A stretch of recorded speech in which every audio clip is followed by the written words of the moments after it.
Alhamdulillah, alhamdulillahilladzi manna alaina azimal mawahib wa wasi'al ihsan. Allahumma salli wa sallim wa barik ala nabiyyina Muhammadin sallallahu alaihi wasallam wa ala alihi wa ashabihi bi ihsanin ila yaumiddin, amma ba'd.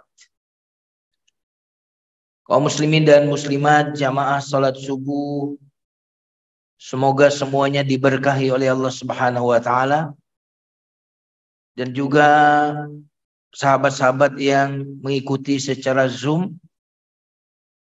Ada 7 orang yang ada di Zoom, ada Pak Suryono,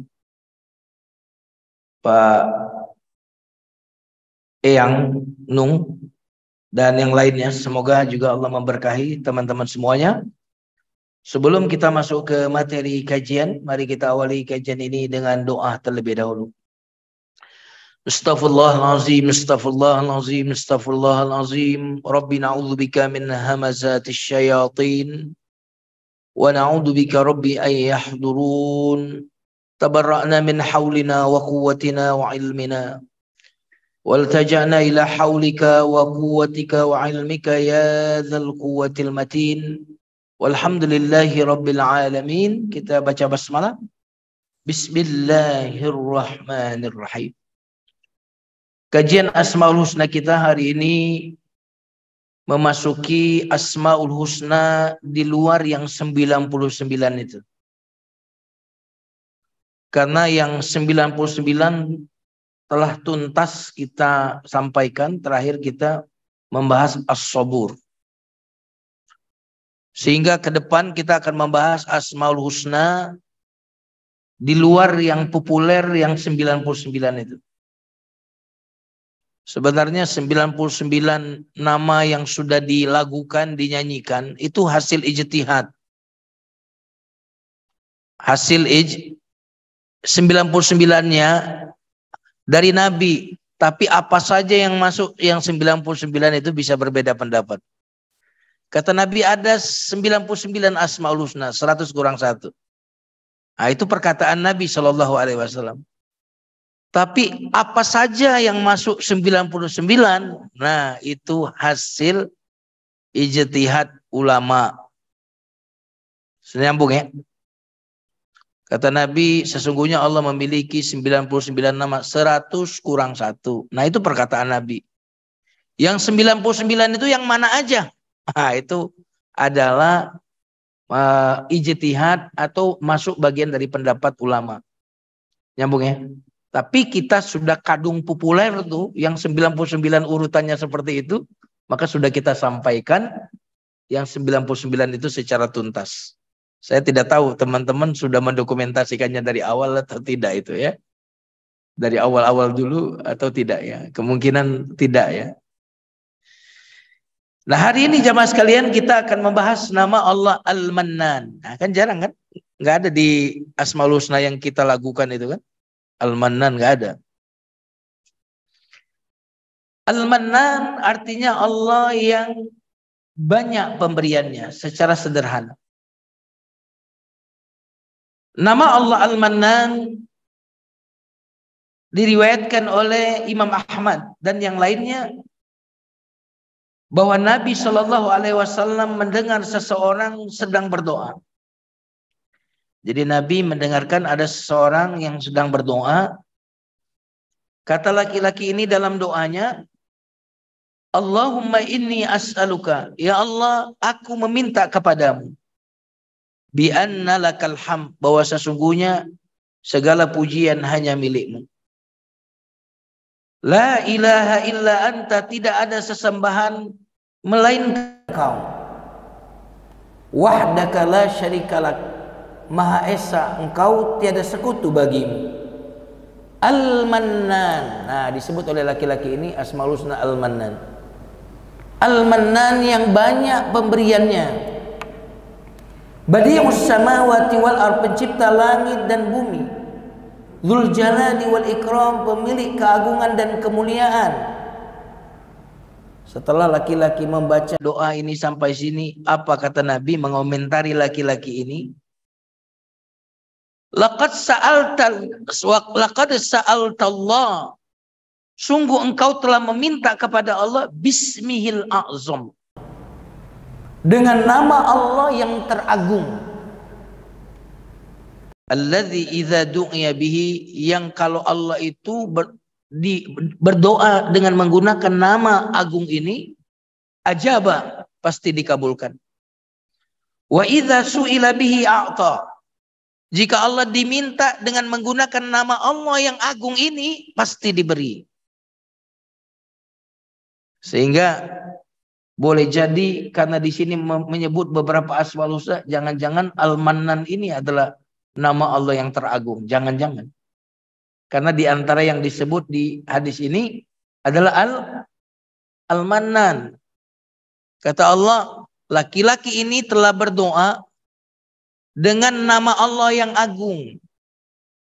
Yang kalau ada orang yang berdoa dengan pakai nama ini, pasti dikabulkan.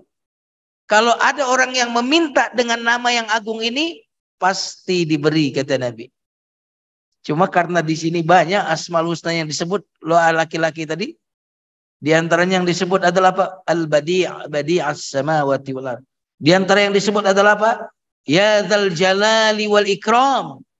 Ini yang mana nih ya? Yang kalau disebut doa dikabul, permintaan diberi, yang mana? Nah, kemungkinan juga adalah Al-Mannan ini, karena Al-Mannan juga disebut.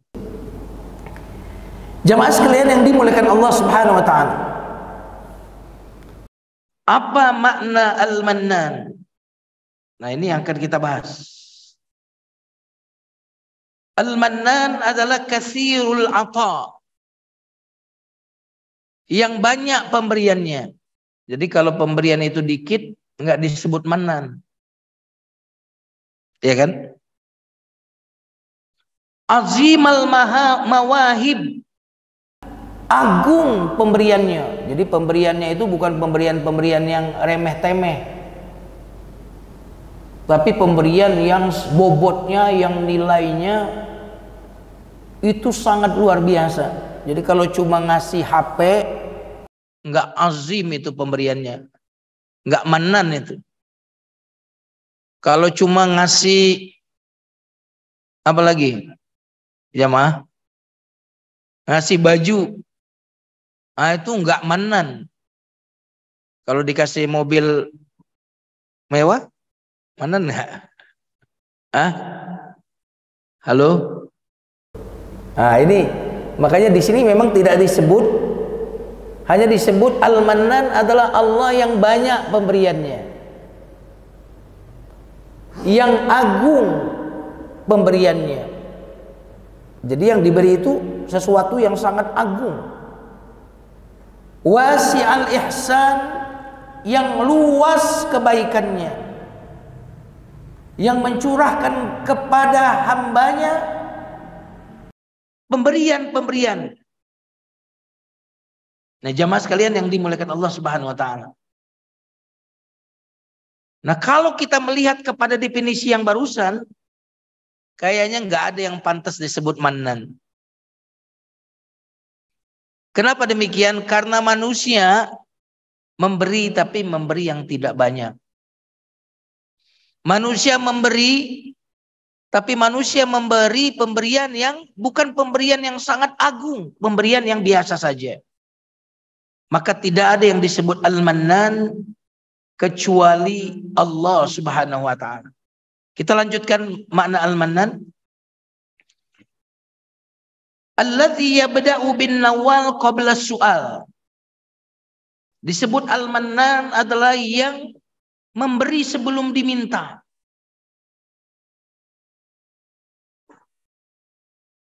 Itu Al-Mannan.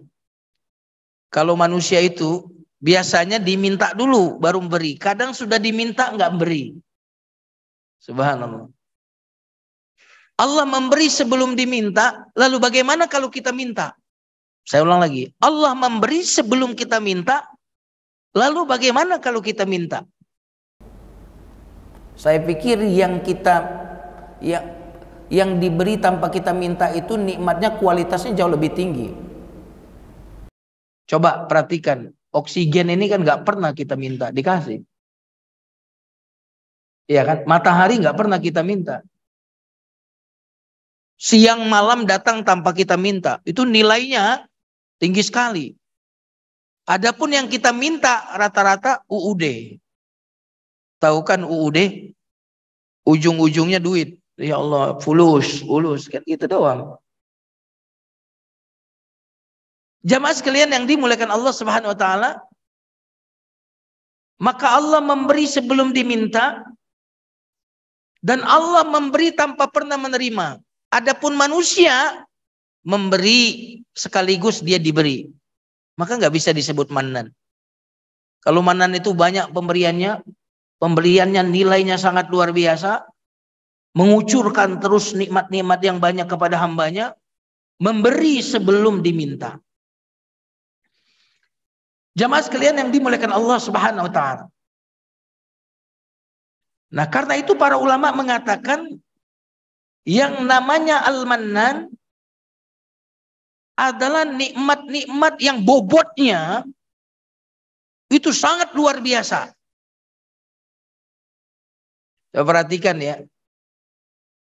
Dokter ngasih obat tapi nggak bisa ngasih sehat. Benar nggak? Maka dokter nggak bisa disebut manan. Apalagi orang kaya bisa ngasih uang. Ya. Orang kaya ngasih kita uang. Tapi orang kaya itu tidak bisa ngasih tenang kepada kita. Ya kan? Makanya para ulama mengatakan al-mannan ini bukan sekedar pemberian, tapi yang diberi ini sesuatu yang nilainya tidak bisa diukur, saking agungnya pemberian ini. Maka disebut dengan al-mannan. Contohnya, Allah menciptakan kita, ini kan nikmat diciptakan. Siapa yang bisa menciptakan kita? Nggak bisa kecuali Allah. Al-mannan. Ya.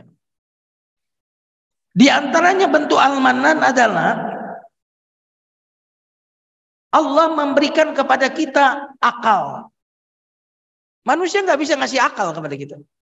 Manusia nggak bisa ngasih mata kepada kita. Manusia nggak bisa ngasih kaki kepada kita. Manusia tidak bisa ngasih jantung kepada kita. Itu perusahaan kita ngasih uang kepada kita, tapi nggak bisa ngasih kaki kita. Betul atau tidak? Nggak bisa memberikan organ tubuh kita. Nggak bisa ngasih anak kepada kita. Subhanallah. Makanya kalau punya anak jemaah sekalian, itu bentuk dari al-mannan. Kenapa demikian? Karena raja pun nggak bisa dia kalau Allah tidak berkehendak punya anak untuk punya anak.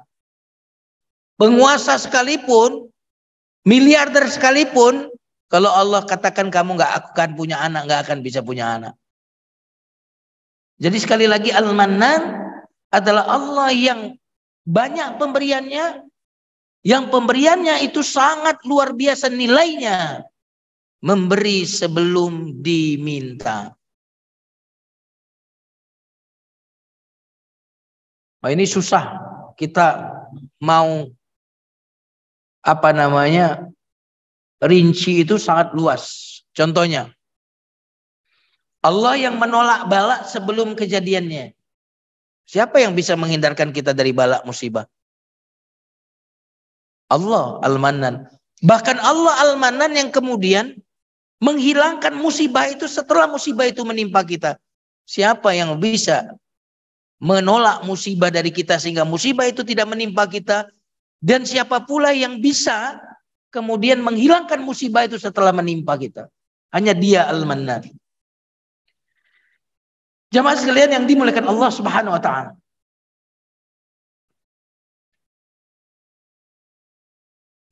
Makanya kalau ingin menafsirkan al-mannan ini, mungkin kita baca satu surat.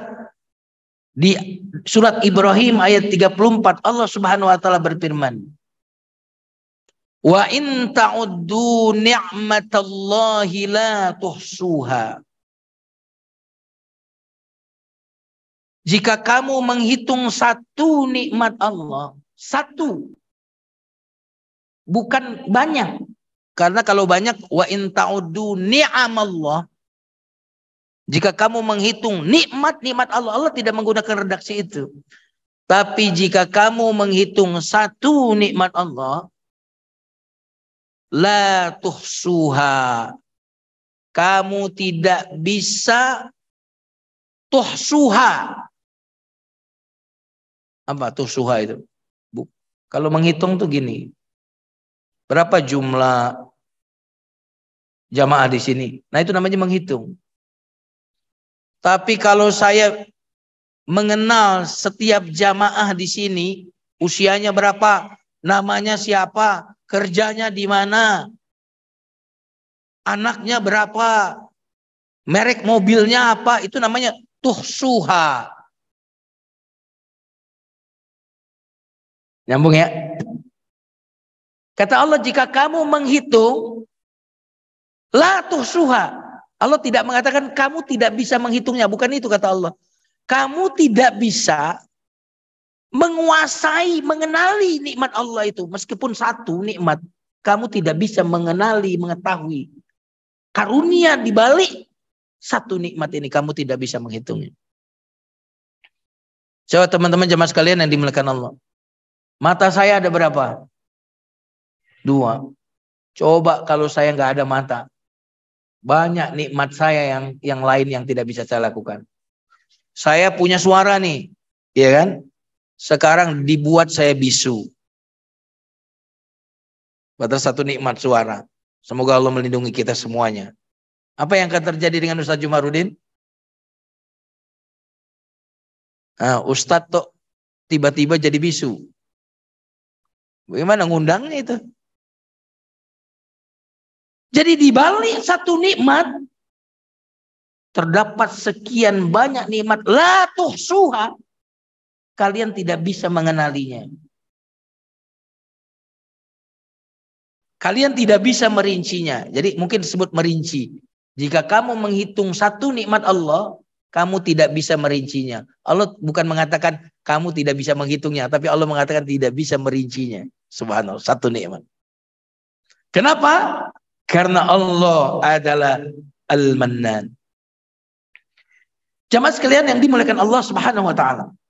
Mari kita lihat apa saja contoh dari Al-Mannan ini. Sebagian ulama mengatakan kalau diberi dunia itu bukan manifestasi dari Mannan. Nah, ini penting bagi kita. Kalau orang diberikan harta kekayaan, itu bukan berarti dia mendapatkan pemberian yang banyak. Bukan manannya Allah. Kenapa? Antum perhatikan teman-teman sekalian, di dalam Al-Quran itu ketika Allah menyifati dunia, Allah pasti sifati dunia itu dengan dikit. Betul nggak? Coba lihat ayat-ayat yang berbicara tentang dunia. Allah puji dunia atau Allah hinakan dunia? Halo? Kalau Allah berbicara tentang dunia di Quran, itu Allah itu memuji dunia atau menghinakan dunia? Kalau Nabi berbicara tentang dunia, Nabi memuji dunia atau dunia itu disebut oleh Nabi SAW dalam penyebutan yang kecil dan hina? Yang mana yang benar? Mau di Quran kek, mau di sunnah kek, tidak ada ayat Quran dan hadis yang mengagungkan dunia. Sehingga kalau orang mendapatkan dunia, kita tidak boleh mengatakan orang itu diberikan pemberian yang luar biasa. Jangan ngomong begitu. Kenapa? Karena pemberian dunia itu pemberian yang sedikit. Maka karena sedikit itu orang durjana dikasih. Firaun dikasih. Karena dunia itu sedikit nilainya, maka ateis dikasih. Musuh-musuh agama ini diberikan dunia. Sebagaimana juga orang-orang soleh diberikan juga. Gitu loh. Nabi Yusuf dikasih dunia. Nabi Sulaiman dikasih dunia. Bahkan kekuasaannya belum pernah ada orang yang memiliki kekuasaan sebagaimana Nabi Sulaiman. Betul atau tidak nih? Makanya ada hadis yang berbunyi Allah memberikan dunia kepada siapa yang dia benci dan kepada siapa yang dia cintai. Saya ulang lagi. Allah memberikan dunia kepada siapa yang dia benci dan kepada siapa yang dia cintai. Yang dibenci diberi dunia, yang dicintai diberi dunia. Kalau begitu dunia itu ada nilainya enggak? Ya enggak. Buktinya yang soleh dikasih, yang enggak soleh dikasih. Tapi Allah tidak akan memberikan agama. Allah tidak akan memberikan amal soleh. Kecuali kepada siapa yang dia cintai, jamaah sekalian. Antum-antum yang sholat subuh berjamaah ini orang-orang yang diberi manan oleh Allah. Kan kita tahu 2 rakaat sholat fajar itu lebih baik daripada dunia dan seisinya. Makanya nggak semua orang dimudahkan untuk sholat berjamaah itu. Nggak semua orang. Orang-orang yang memang dicintai oleh Allah Subhanahu wa Ta'ala. Tapi kalau dunia, lihat. Bahkan dunia itu, orang yang lebih bodoh dari kita pun kadang mendapatkan dunia lebih banyak daripada kita. Subhanallah. Ada nggak yang lebih bodoh dari kita lebih kaya? Hah? Banyak. Jamaah sekalian yang dimuliakan Allah Subhanahu wa Ta'ala. Nah, maka orang-orang yang diberikan oleh Allah pemberian yang agung adalah ketika orang itu diberikan hidayah oleh Allah. Subhanallah. Diberikan hidayah. Makanya Al-Manan tadi bukan cuma banyak pemberiannya, tapi pemberiannya itu adalah pemberian yang mulia. Pemberian yang sifatnya bernilai agung. Dan Allah tidak pernah mengagungkan dunia. Saya bukan mengatakan kepada teman-teman jangan cari dunia. Saya tidak mengatakan itu. Saya ingin mengatakan bahwa orang diberi dunia bukan tanda orang itu diberi sesuatu yang bernilai.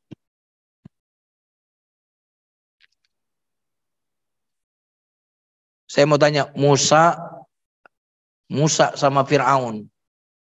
Dari sisi harta kekayaan mana waktu itu? Fir'aun. Waktu itu dari sisi kekuasaan siapa yang berkuasa? Mana yang lebih mulia? Nabi Yusuf di kerajaan Mesir kan cuma jadi menteri. Iya kan? Tapi mana yang lebih mulia? Rajanya atau Nabi Yusufnya?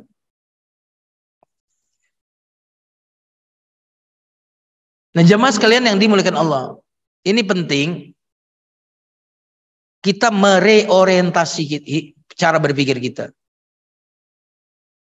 Wah, selama ini kita itu merasa Allah itu baik banget sama kita kalau kita duitnya nambah. Aset duniawinya nambah. Kan itu kebanyakan cara berpikir kita. Tapi setelah kita mengenal bahwa nama Allah Al-Mannan adalah Allah yang maha banyak memberi, dan Dia yang maha memberi pemberian yang sangat agung dan mulia. Dan ternyata pemberian yang agung dan mulia itu bukan ketika orang diberikan harta. Bukan ketika orang diberikan jabatan. Tapi orang itu diberikan amal soleh, diberikan ketaatan, diberikan hidayah.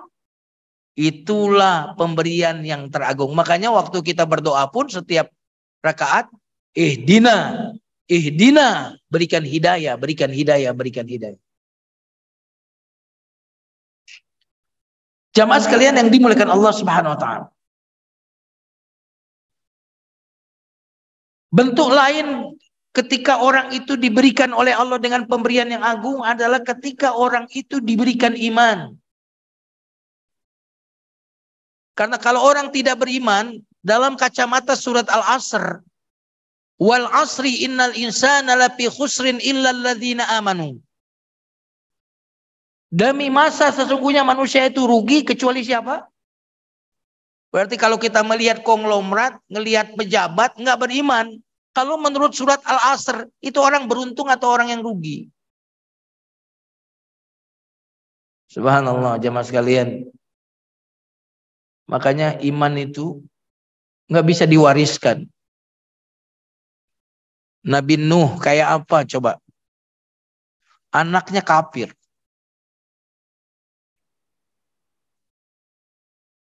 Lihat bagaimana Nabi Ibrahim, ayahnya kafir. Iya kan? Abu Lahab, pamannya Nabi, rumahnya depan-depanan sama Nabi. Kafir kepada Nabi. Abu Thalib tidak memusuhi Nabi.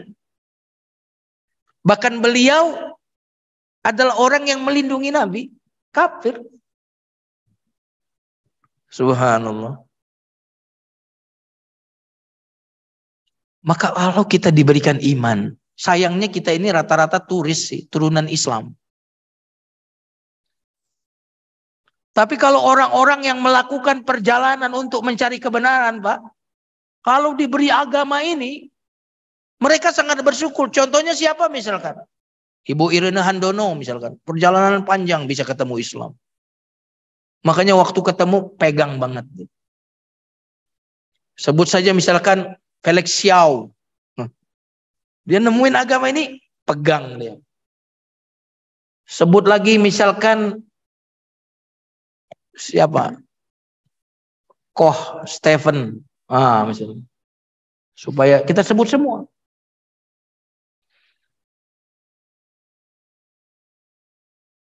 Ketika mereka mencari kebenaran, ketemu Islam, subhanallah. Mereka mengatakan, nggak apa-apa saya kehilangan popularitas. Makanya ada Cat Stephen, Yusuf Islam namanya sekarang. Nggak mau lagi dia jadi artis. Padahal di situ uangnya banyak. Tinggal nggak ada nilainya. Semua nikmat menjadi kecil setelah orang merasakan nikmat iman. Maka Al-Mannan adalah Allah yang maha memberikan pemberian yang sangat luar biasa agung. Yang tidak bisa diberikan oleh manusia. Contohnya Allah memberikan tenang kepada Bapak. Siapa yang bisa ngasih tenang itu? Ada nggak orang yang sedang berkuasa hari-hari ini nggak tenang? Ada. Kita nggak nyebut siapapun. Ada nggak? Ada nggak? Hari-hari ini orang berkuasa nggak tenang, ada nggak? Iya, berkuasa tapi nggak tenang. Subhanallah. Kita ini nggak berkuasa tapi tenang. Ini duduk di masjid ini sampai tidur. Luar biasa. Apalagi hari Jumat. Waduh, luar biasa.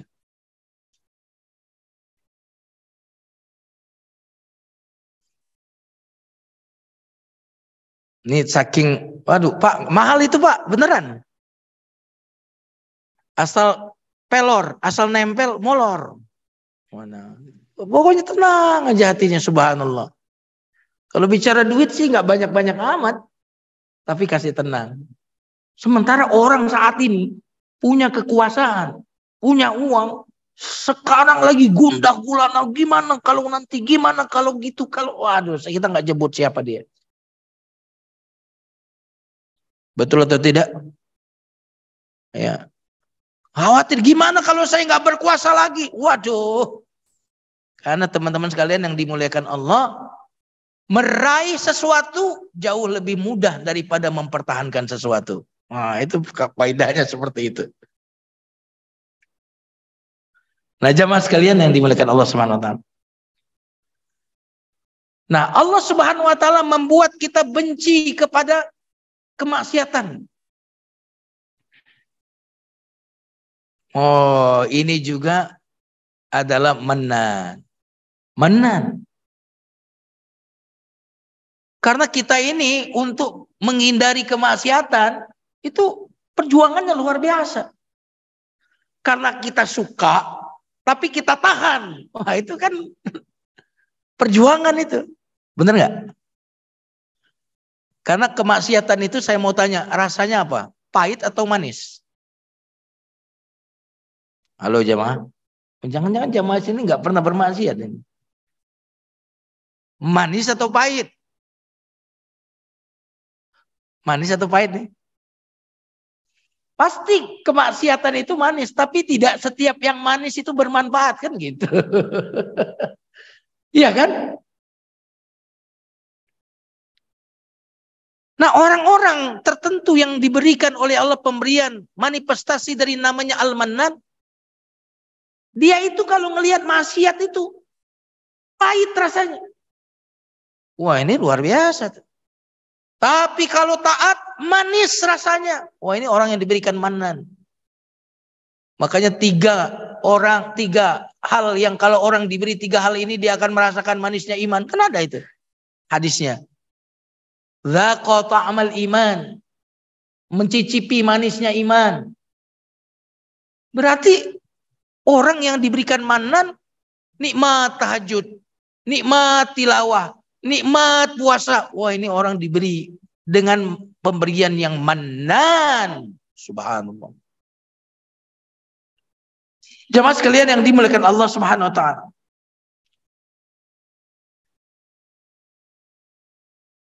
Makanya kata penulis kitab Asmaul Husna di buku saya ini,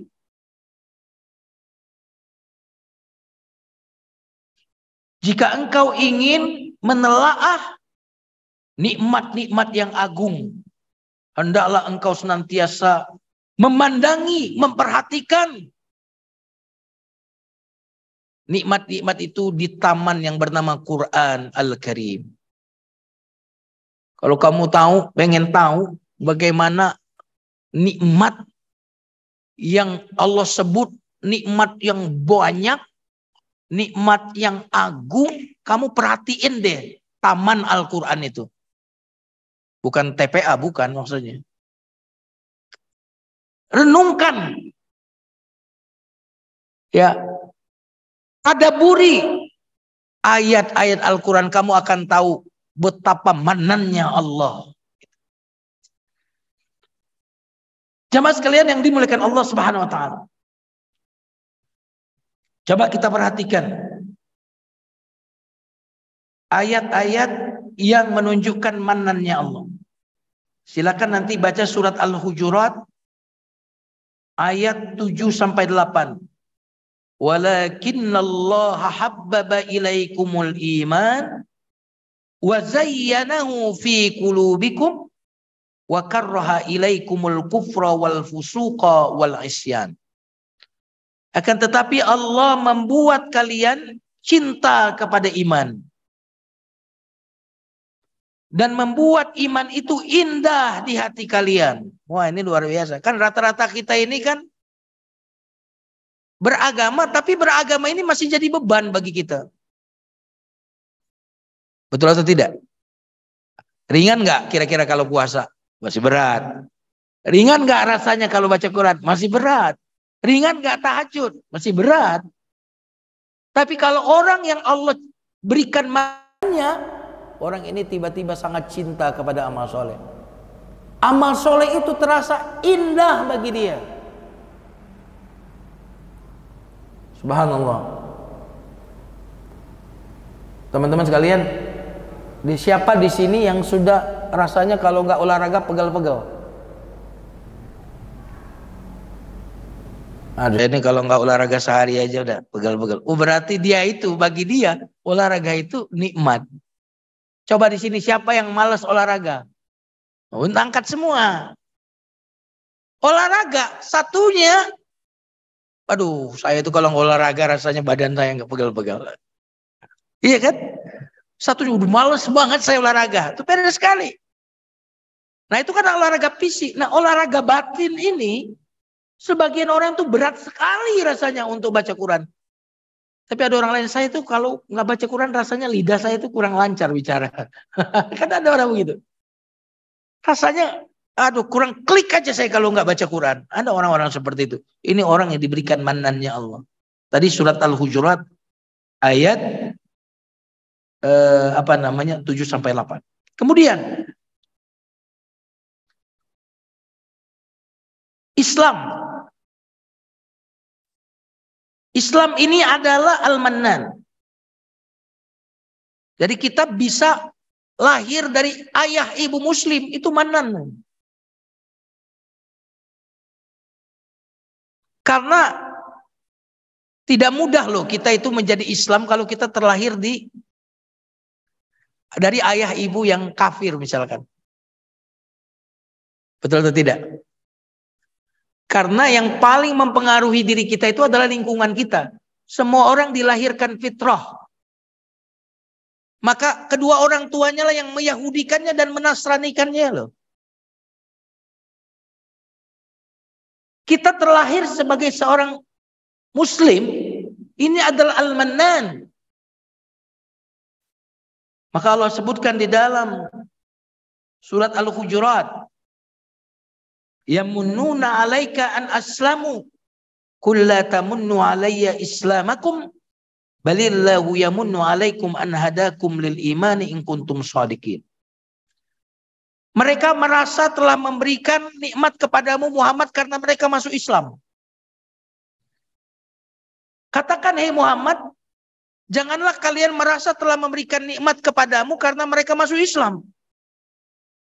Balillahu yamunnu 'alaikum. Tapi katakan kepada mereka, Allah lah yang memberikan banyak nikmat kepada kalian karena kalian diberikan hidayah untuk beriman dan Islam. Subhanallah.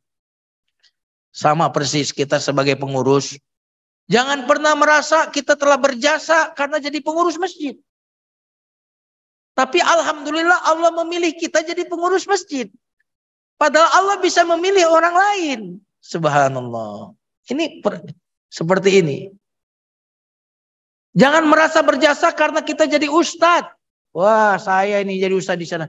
Tapi merasakanlah bahwa nikmat Allah. Allah memilih kamu sebagai ustadz untuk mengasih ceramah di masjid ini. Allah pilih kamu. Ustadz lain banyak padahal yang lebih bagus. Jadi jamaah sekalian yang dimuliakan Allah Subhanahu wa taala, maka Al-Mannan adalah nikmat yang agung. Nanti silakan lagi lihat, diutusnya Rasul adalah Mannan.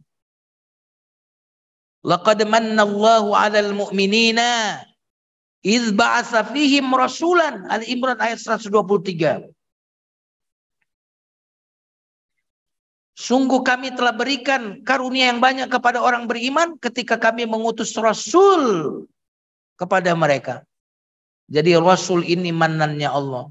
Al-Quran ini mannannya Allah. Perintah Allah mannannya Allah. Larangan Allah adalah mannannya Allah. Ini kalau kita memahami mannan ini, maka agama ini tidak akan pernah terasa berat bagi kita. Jemaah sekalian yang dimuliakan Allah Subhanahu wa taala. Tentu nanti di surga nanti Allah Subhanahu wa taala mannannya adalah wujudnya adalah surga. Makanya ada ungkapan seperti ini, teman-teman. Tidak pantas nikmat itu disebut nikmat jika ujungnya orang itu masuk neraka. Tidak pantas musibah itu disebut musibah kalau ujungnya orang ini kemudian masuk surga. Subhanallah. Makanya mannan Allah terbesar adalah ketika kita dimasukkan ke dalam surga. Ya. Jemaah sekalian yang dimuliakan Allah Subhanahu wa taala. Itulah contoh-contoh orang yang diberikan oleh Allah Al-Mannan atau wujud-wujud ketika seseorang itu diberikan pemberian dari Al-Mannan. Jamaah sekalian yang dimuliakan Allah Subhanahu wa taala.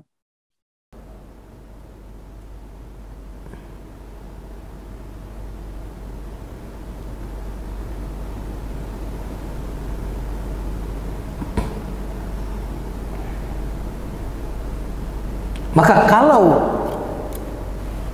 kita lihat dunia ini, jabatan, aset dunia ini dengan perspektif Al-Mannan, oh itu bukan pemberian yang agung, Pak. Maka jamaah sekalian, apa yang akan terjadi pada kita ketika kita mendapatkan dunia? Kita tidak akan terlampau berlebihan berbahagia. Nah ini, karena itu bukan mannan. Dan ketika kita kehilangan dunia, kita tidak akan merasa teramat bersedih. Sedih wajar manusia. Senang kalau dapat dunia wajar. Tapi kita tidak akan berlebihan. Kenapa? Karena mannan itu pemberian yang bernilai tinggi. Sementara dunia itu tidak tinggi. Ya biasa aja. Ketika kita kehilangan dunia, Allah tidak menyebut dunia itu dengan sebutan sesuatu yang besar. Maka berarti kita kehilangan sesuatu yang kecil saja. Nah, teman-teman sekalian yang dimuliakan Allah. Masalahnya, ini problem kita. Kita seringkali menilai besar sesuatu yang Allah nilai kecil. Kita seringkali menilai kecil sesuatu yang Allah anggap nilainya besar. Betul? Betul atau tidak nih? Saya mau bertanya nih. Kalau orang berkurban nih, tanggal 10, 11, 12, 13, berkurban itu bagi Allah, kalau orang itu kemudian berkurban, itu nilainya besar atau kecil? Di sisi Allah. Hah? Besar. Baik. Nah, kira-kira kalau kita menganggap berkurban itu sesuatu yang sangat agung, sesuatu yang nilainya sangat mulia tinggi, kira-kira kita akan berjuang nggak untuk berkorban? Halo? Berjuang pasti untuk berkorban. Nah, handphone kita, kalau rusak nggak bisa dibenerin, kira-kira kita nunggu 1 tahun lagi baru beli, atau saat itu juga kita akan beli walaupun kredit? HP rusak nih tanggal 10 Zulhijjah. Kerendam air nggak sengaja. Kata tukang servis ini mah Pak nggak bisa dibenerin lagi. Kalaupun dibenerin mahal.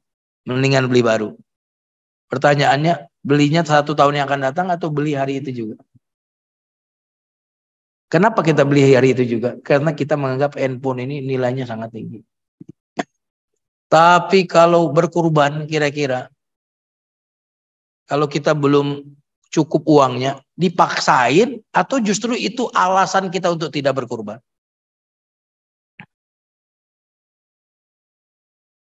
Nah, coba perspektif ini, Mak.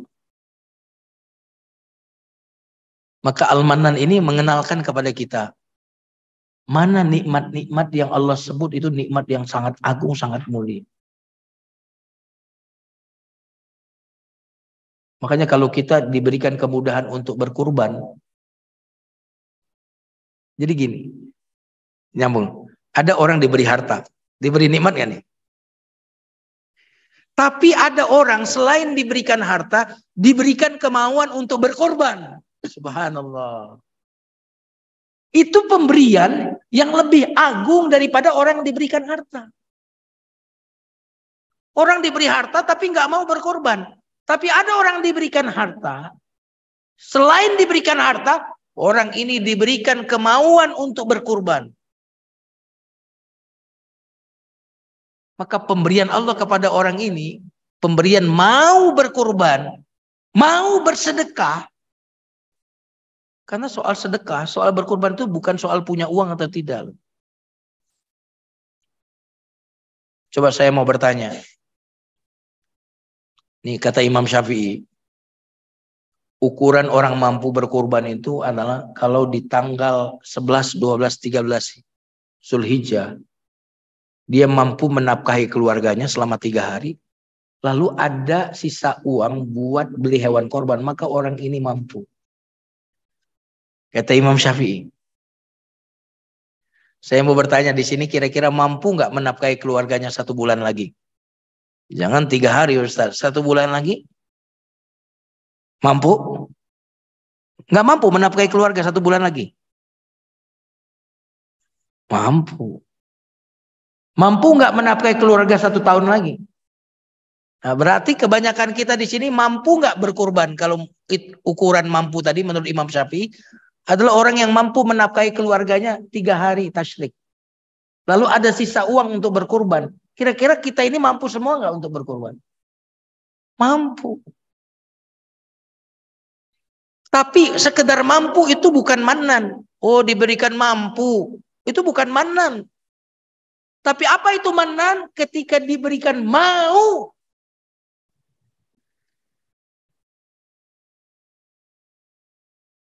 Nah, pertanyaannya, kenapa orang mampu lalu tidak mau berkorban? Mau saya kasih jawaban nggak? Hah? Mau nggak? Jawabannya adalah kalla bal tuhibbunal ajilah wa tadharunal akhirah. Emang pencinta dunia meremehkan akhirat. Subhanallah. Kalau untuk dunia ada saja bannya pecah, beli ban nggak? Bannya pecah 2, ban mobil robek 2, ganti atau tahun depan gantinya? Ganti, ada kan duitnya? HP rusak, ganti, ada duitnya. Genteng bocor di rumah, panggil tukang, ada nggak duitnya? Ada. Kurban? Aduh, ini kayaknya tahun ini banyak pengeluaran nih Ustaz. Kalla bal tuhibbunal ajil. Jadi teman-teman sekalian yang dimuliakan Allah, saya ingin kembali mengatakan bahwa Al-Mannan adalah pemberian Allah yang bersifat kekal. Itu Al-Mannan. Yang nilainya itu tidak bisa dibayar pakai duit. Itu Mannan. Nah, jemaah sekalian yang dimuliakan Allah Subhanahu wa taala.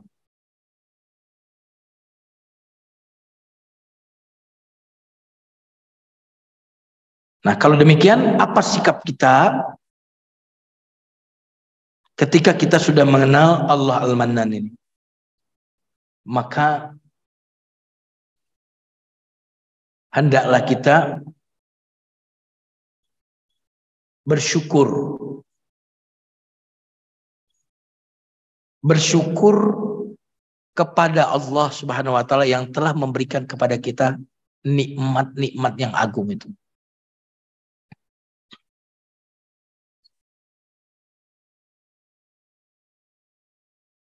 Nah, pertanyaan yang paling penting adalah apa ciri orang itu bersyukur? Ini nih. Orang yang bersyukur itu kira-kira merasa senantiasa diselimuti nikmat atau tidak? Hah? Halo jemaah?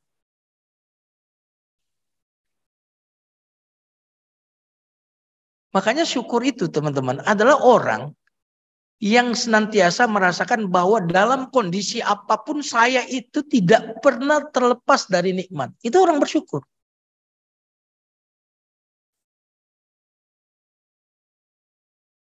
Nah, kalau teman-teman, ini nggak mudah nih, kalau teman-teman sekarang ada yang ngasih uang, sebutlah 50 juta.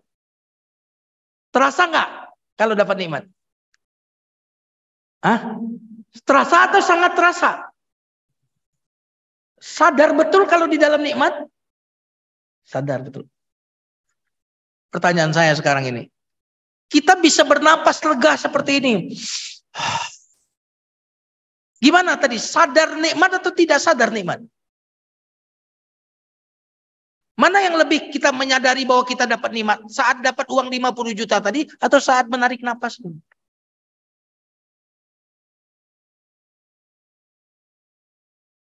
Ada orang di sana uangnya 1 miliar, Pak, tapi susah napas. Di rumah sakit. Kita uang ya nggak sampai segitu. Jangan-jangan 50 juta nggak sampai duitnya. Tapi kita bisa bernapas lega, degup jantung kita normal. Kita tidak perlu cuci darah. Pertanyaan saya, mana yang lebih berasa kita itu dilimpahi nikmat? Saat dapat duit 50 juta atau saat tubuh kita ini nggak ada gangguan apa-apa? Mana yang lebih terasa dan sadar akan nikmat? Halo jamaah. Kenyataannya pasti pas dapat 50 juta. Betul atau tidak? Bapak sholat 2 rakaat subuh. Dengan Bapak dikasih uang 50 juta. Mana yang terasa itu begitu nikmatnya?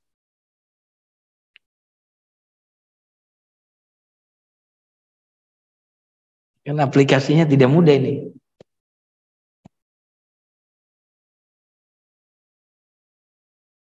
Ya dua-duanya memang nikmat. Tapi pertanyaan mana yang lebih berasa? Oh saya dapat nikmat luar biasa pagi ini. Mana? Nah ini. Pasti 50 juta. Ini berarti kita menganggap 50 juta itu lebih berharga daripada 2 rakaat subuh. Nah, maka kalau kita memahami Al-Mannan ini, berarti kita akan melihat nikmat-nikmat yang kualitasnya nggak bisa dihitung pakai uang. Nah, kalau kita melihat ini, kira-kira kita ini akan merasa kurang beruntung atau sangat beruntung?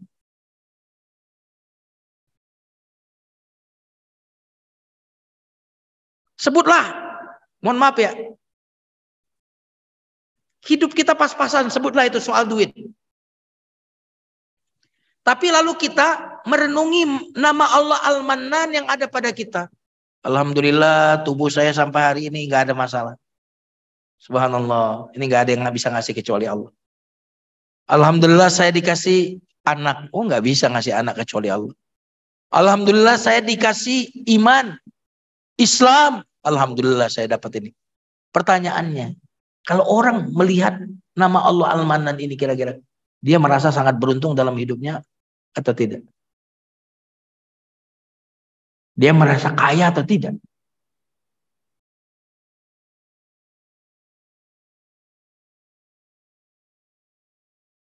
Nah, maka jamaah sekalian yang dimuliakan Allah, Al-Mannan ini membuat kita akan merasa beruntung sekali saya. Coba Pak, coba perhatikan Pak, beruntung sekali nggak kita ini?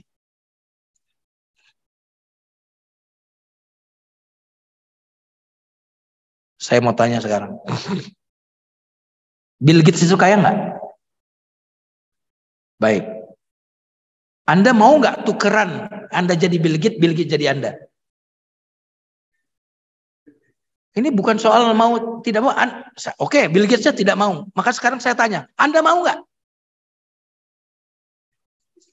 Nah, itu yang saya bilang. Kalau tukeran totalitas dong. Baik, Bill Gates nggak mau. Oke. Sekarang pertanyaan saya, Anda mau jadi Bill Gates? Hah? Tadi jawabannya apa? Masuk Islam dulu. Sebut Pak, presiden di dunia ini. Lalu tanya, dan banding dengan saya sendiri begitu. Presiden A, wah luar biasa beliau. Beliau pasti nggak kepengen jadi saya. Tapi kalau saya ditanya pun, saya nggak kepengen jadi dia.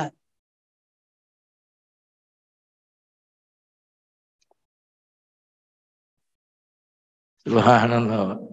Itu kapan terjadi Pak? Ketika kita melihat Mannan ada pada diri kita. Nyambung. Nyambung kan nih Pak? Hanya orang-orang yang rakus tomak Pak. Yang kemudian dia menginginkan jadi orang lain itu.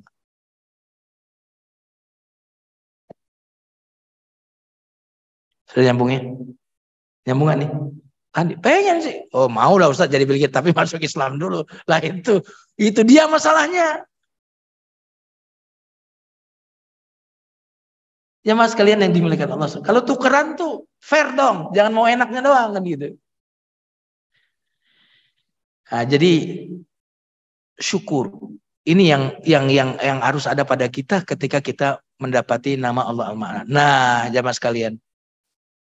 Syukur ini ya dia adalah mental sebelum ucapan, sebelum gerak tindakan. Kalau di sininya adalah kesyukuran, sudah apa yang dia katakan, apa yang dilakukan, pasti sesuatu yang sangat mulia. Betul atau tidak? Kalau ngomong dikit-dikit, alhamdulillah, ya Allah, alhamdulillah. Dikit-dikit. Coba kalau orang di sininya nggak bersyukur, dikit-dikit apa? Ngeluh. Aduh saya ini, aduh ngomongin enak, dikit-dikit curhat di sosmed. Kalau orang di sini bersyukur, Pak, sholat malamnya akan bagus, sholatnya akan khusyuk. Kenapa? Karena orang yang merasa, ya Allah. Makanya sholat itu bisa kita jadikan alat meminta. Kenapa kamu sholat? Saya banyak kebutuhan sama Allah, maka saya minta. Bisa dan boleh. Tapi kalau orang bersyukur, kenapa kamu sholat? Kok panjang sekali sholatnya? Bilang, apakah aku tidak ingin menjadi hamba yang bersyukur? Subhanallah. Ya, itulah mindsetnya Rasulullah Sallallahu Alaihi Wasallam. Ketika beliau sholatnya sampai bengkak-bengkak, kata Bunda Aisyah, telah diampuni dosamu yang lalu dan yang akan datang. Kenapa engkau sholatnya begitu memberatkan diri? Apa jawabannya? Jadi sholatnya adalah ungkapan, subhanallah teman-teman. Berarti kita ini kurang ibadahnya, kurang dapat feel-nya, kurang khusyuknya, kurang sungguh-sungguh dalam ibadah dan beragama ini. Karena ketiadaan rasa syukur di sini. Nah, gimana supaya kita merasakan syukur itu? Maka kita harus melihat al-mannannya Allah yang telah Allah berikan kepada kita. Betapa beruntungnya kita. Waduh, itu kalimat yang saya susah menjelaskan. Saya tidak perlu sebut tukang AC-nya. Tapi saya sudah tidak servis lagi sama beliau waktu itu. Karena mungkin sudah kesibukannya sudah luar biasa. Dia lama sekali servis, dia tahu. Oh, Ustaz sekarang motor baru ya. Ya Alhamdulillah Pak. Terus setelah saya ganti mobil, karena sudah sekian puluh tahun mobil lama, saya ganti. Wah mobilnya bagus.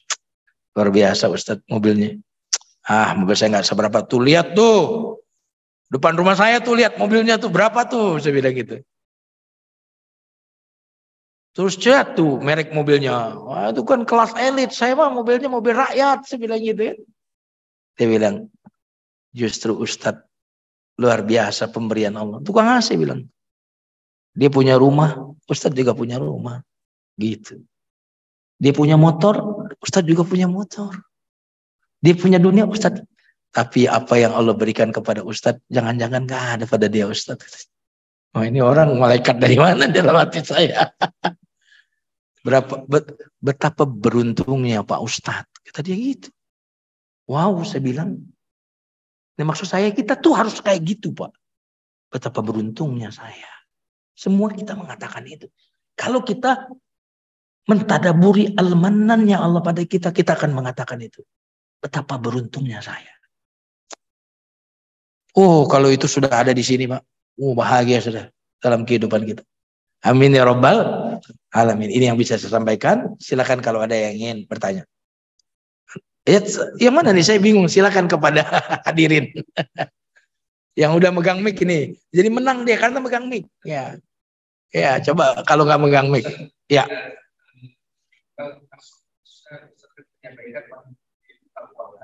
Ya. Baik. Ya. Ada Al-Wahhab, ada Al-Mannan. Ya. Kalau Al-Wahhab itu Oh, memang ada sedikit kemiripannya Al-Wahhab dengan Al-Mannan itu. Ya. Tapi dari akar katanya, feel titik tekannya, dari sisi makna secara umum sama. Tapi kalau Al-Wahhab ada titik tekannya pada makna hibah. Nah, hibah itu kalau di Indonesia kan itu hadiah. Nyambung ya. Jadi titik tekannya kalau Al-Wahhab itu fokusnya itu pada kita merasakan ketidakpantasan untuk mendapatkan itu. Merasa bahwa itu kita dapat bukan karena usaha kita, karena kerja keras kita. Itu titik tekan kalau kita Wahhab. Namanya hibah, Pak. Hibah itu kan pemberian yang sifatnya bukan karena kita telah berikhtiar, ya, bukan karena kita bekerja keras. Makanya hibah, hadiah. Kalau gaji kan bukan hibah. Tapi kalau Al-Mannan ini adalah titik tekannya lebih kepada pemberian yang sangat kualitatif sekali, gitu. Walaupun sebenarnya kedua-duanya memang memiliki kedua makna yang sama, tapi lebih titik stressingnya itu, istilahnya seperti itu. Fokusnya itu di situ, gitu ya. Itu bedanya. Makanya kalau kita Wahhab, saya dapat hadiah, gitu. Kalau Mannan, wah, kualitas sekali pemberian Allah kepada saya itu. Banyak sekali. Nah, itu yang feel-nya tuh di situ, gitu. Wallahu a'lam bishawab. Baik, silakan. Waalaikumsalam warahmatullahi wabarakatuh. Dua orang ini satunya dia bilang, ya sudah, ini pemberian Allah, saya bersyukur saja karena komunikasi dengan saya bersyukur. Kemudian setelah ini saya katakan satu kali pikir bahwa tahun itu saya kembali. Iya, subhanallah. Luar biasa pertanyaan antum ini. Ada orang yang sakit, lalu dia mengatakan, adalah ini kan pemberian Allah. Saya tawakal saja kepada Allah. Dalam artian, saya tidak akan pergi ke dokter, saya tidak akan berobat. Ya, saya bergantung kepada Allah, meminta saja kepada Allah sembuhkan, tapi saya tidak akan datang ke dokter. Itu namanya kita hanya bergantung kepada Allah tanpa ikhtiar yang sifatnya bumi. Boleh nggak? Itu boleh. Bahkan para ulama mengatakan bahwa ulama itu terbelah menjadi dua dalam soal penyakit itu. Mana kira-kira yang lebih baik? Sakit berobat atau tidak berobat? Ini menarik sekali ini. Walaupun pendapat mainstreamnya berobatlah. Itu pendapat mainstream. Tapi pendapat yang anti mainstream lebih baik tidak berobat. Dalilnya apa? Dalilnya seorang wanita hitam yang kena penyakit ayan datang ke Rasulullah, ya Rasulullah, saya ini kena penyakit ayan. Doakan supaya sembuh. Kata Nabi, kalau saya doakan sembuh kamu. Tapi kalau kamu mau sabar aja, gak perlu saya doain, saya jamin kamu masuk surga. Hadisnya sahih. Kata wanita ini, kalau begitu saya sabar aja lah. Gitu. Berarti bagi dia, surga itu lebih dia ambisi terhadap surga daripada sehat. Ya kan? Karena kalau saya sehat, saya belum tentu terjamin masuk surga kan. Walaupun saya dengan akal saya, kalau sehat saya akan lebih banyak ibadah. Nah itu kan kata saya. Tapi kalau saya bersabar, saya dijamin oleh Rasulullah masuk surga. Lalu dia berkata, tapi ya Rasulullah, saya itu kalau kena penyakit ayan, aurat saya terbuka. Doakan aja aurat saya nggak terbuka. Subhanallah. Ayannya nggak usah sembuh nggak apa-apa. Yang penting aurat saya nggak kebuka. Nah, ada lagi dalil-dalil yang lain. Walaupun dalil yang Nabi mengatakan tadawu ibadallah, berobatlah wahai hamba Allah, Nabi pun mengatakan begitu. Ya. Di kali lain Nabi mengatakan ya udah sabar saja. Yang kali lain Nabi mengatakan tadawu. Sehingga para ulama mengatakan apa? Ada yang mengatakan yang tidak mainstreamnya tidak usah berobat. Ada yang mengatakan berobatlah, ini pendapat mayoritas. Kalau tidak salah Imam Ahmad bin Hambal yang punya pendapat yang tidak mainstream itu. Nah, sehingga ada yang menengah-nengahi. Nengahinya gimana? Kalau penyakitnya masih 50-50, sembuh 50-50, nggak usah berobat gitu. Tapi kalau 60-70, 70-nya sembuh, 60 sembuh, berobatlah. Ya kalau tidak setuju memang pendapat mainstreamnya suruh berobat ya. Baik. Nah, berarti orang yang tadi seperti wanita yang kena penyakit ayan tadi menganggap bahwa penyakitnya itu kan karunia. Itu tergantung level antum. Kalau antum levelnya level yang sangat tinggi, maka antum akan menganggap apapun yang datang dari Allah itu karunia. Contohnya ya, tidaklah menimpa seorang muslim gelisah, sedih, capek, sakit, sampai duri yang terinjak kecuali mengampuni dosa-dosanya. Ini berarti seorang hadis tadi ingin mengajak kita, janganlah melihat lelahmu, capekmu, sakitmu itu sebagai musibah, tapi lihatlah dia sebagai sebuah karunia pengguguran dosa. Bisa jadi mandat. Nah, kalau tadi berobat, berarti dia di level apa? Di level bagi dia manan itu kalau sehat. Nah, yang bagus yang mana? Yang bagus itu ketika melihat sakit dan sehat seperti kita melihat malam dan siang. Subhanallah. Siang nikmat nggak? Siang nikmat nggak? Malam nikmat nggak? Baik. Seperti kita melihat lapar dan kenyang. Lapar nikmat nggak?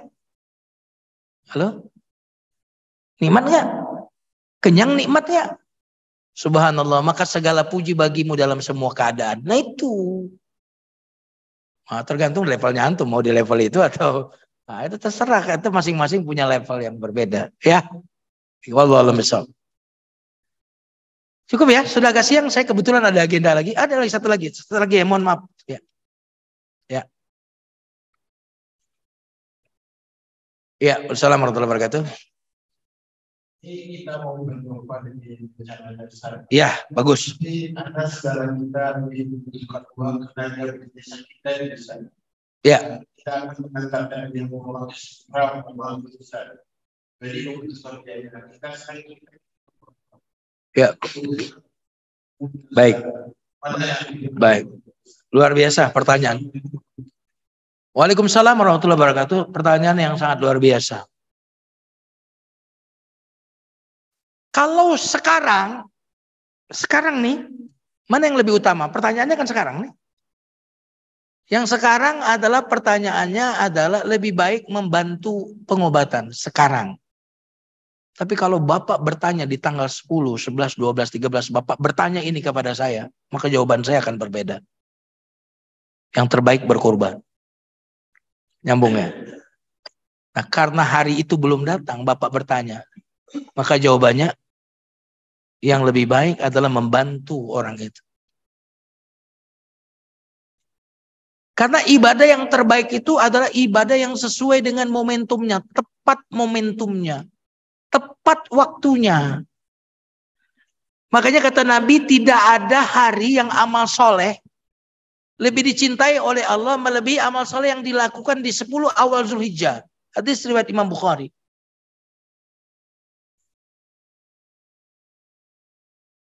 Dalam hadis yang lain, tidak ada amalan manusia yang lebih Allah cintai. Hadis riwayat Abu Daud. Pada hari penyembelihan, berarti tanggal 10, 11, 12, 13, melebihi menumpahkan darah hewan kurban. Itu.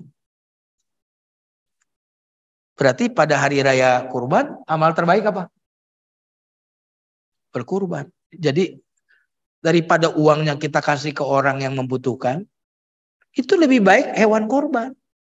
Kalau 10, 11, 12, 13.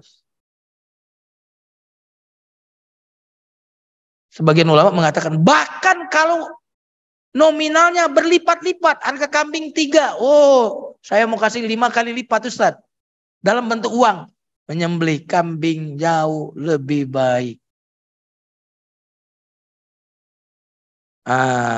Maka kalau sekarang belum ketemu harinya, maka apa yang terbaik sekarang? Sumbangin tuh ke orang yang membutuhkan sekarang. Apalagi itu butuh pengobatan. Ya kan? Tapi kalau Bapak tanya tanggal 10, 11, 12, 13, itu yang terbaik menyembelih hewan kurban. Itu ya Pak. Wallahu alam. Besok mohon maaf, saya yakin masih ada yang bertanya, tapi waktu kita sudah terlalu siang. Kita tutup dengan istighfar. Astaghfirullahaladzim. Subhanakallahumma bihamdika asyhadu an la ilaha illa anta astaghfiruka wa atubu ilaik. Wassalamualaikum warahmatullahi wabarakatuh.